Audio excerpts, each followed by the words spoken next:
bertemu lagi dengan Kak Nela. Ayah Bunda, pernah tidak sih mendengar istilah self-diagnose?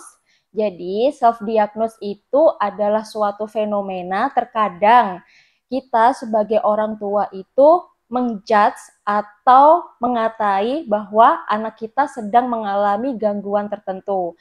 Atau kalau misalkan bukan kita, terkadang orang-orang di sekitar kita langsung menyebut, sepertinya anakmu mengalami gangguan psikologis nih gitu. Apa aja sih gangguan psikologis itu? Pasti banyak ya ayah bunda.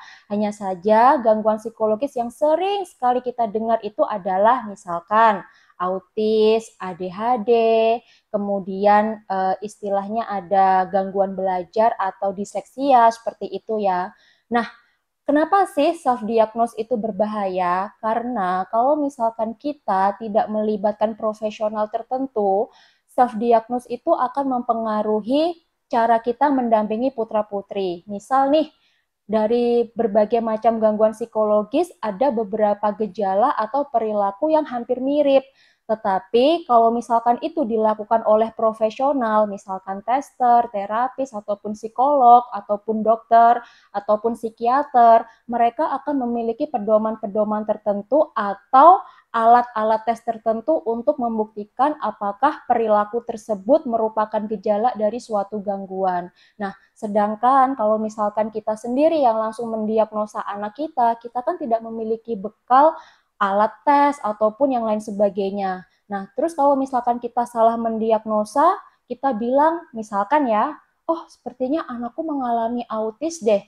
Ya sudah, akhirnya kita membombardir anak kita dengan cara memaksa untuk berbicara seperti robot, kemudian membuat rutinitas sehari-hari yang sangat kaku, padahal ternyata anak kita tidak mengalami gangguan apapun gitu.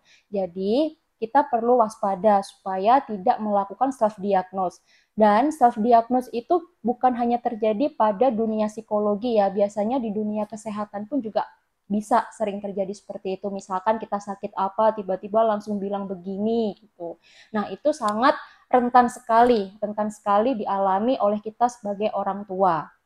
Nah, kemudian ke depannya kalau misalkan ayah bunda membaca suatu literatur, mengetahui suatu informasi dari orang-orang sekitar kita, itu adalah hal yang sangat bagus. Hanya saja tetap dijaga supaya tidak mempengaruhi pikiran atau perilaku kita dalam mendampingi putra-putri saat bertumbuh kembang. Misal kalau misalkan ada informasi dari orang sekitar ataupun kita melihat gejala tertentu, boleh sekali untuk didiskusikan dengan profesional, misalkan psikolog ataupun psikiater dan dokter tumbuh kembang. Nah, semoga kita tetap menjadi orang tua yang bijak ya dalam menilai putra-putri kita.